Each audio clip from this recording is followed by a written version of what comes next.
Most people support common sense regulation around abortion. But Mark Kelly votes for the most extreme abortion laws in the world. We're talking no limits up until birth. Think about how crazy that is. That's more extreme than Western Europe. It's way more extreme than what Arizonans want. Look, I support a ban on very late term and partial birth abortion. And most Americans agree with that. That would just put us on par with other civilized nations. Mark Kelly, the only countries that support his no limits extreme abortion policies are China and North Korea. I'm Blake Masters, and I approve this message. TIE fighter incoming.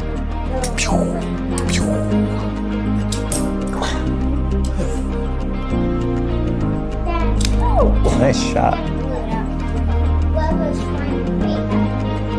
That's funny.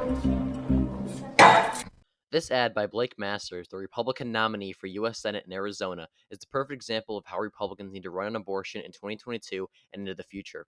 With the overturning of Roe v. Wade and many states rightfully banning abortion, Democrats have been increasingly energized to vote in the 2022 elections. In the spring, polls showed a solid Republican lead in the generic ballot, but that has since decreased dramatically, with some polls showing Democrats leading. Now, I know polls are not trustworthy, especially before Labor Day, but with recent special elections such as the ones in New York State just last week, it is clear young college-educated voters are determined to vote Democrat this fall. With the mainstream media lying about abortion and the stances Republicans take on it, it has become clear that in order to win handily in November, Republicans need a solid message on abortion. Obviously, we should never compromise with murdering unborn children, but we have to portray our stances in a positive and understanding light in order to counter the mainstream narrative. We go about doing this by pointing out how radical Democrats have become on abortion. The Bill Clinton stance of safe, legal, but rare is out the window, and we actively have young women celebrating their abortions.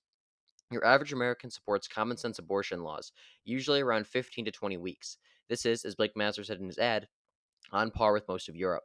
The Democrats, on the other hand, have actively introduced legislation which would make abortion completely legal at any time for any reason, sometimes even up to after birth.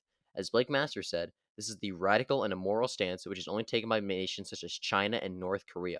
Having a message like this does two positive things for conservatives. The first thing is it portrays Democrats as radical abortionists who who view abortion completely different than most Americans. This obviously helps Republicans as voters will be turned off the Democrats as a whole.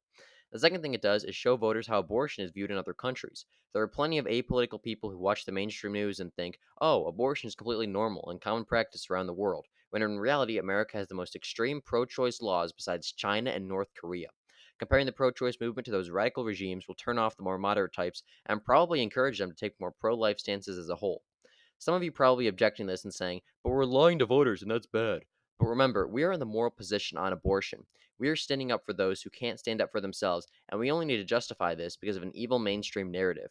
Politics is a dirty game, and if your opponent is willing to celebrate the murder of unborn children, there is no reason why you can't make ads showing how radical they truly are.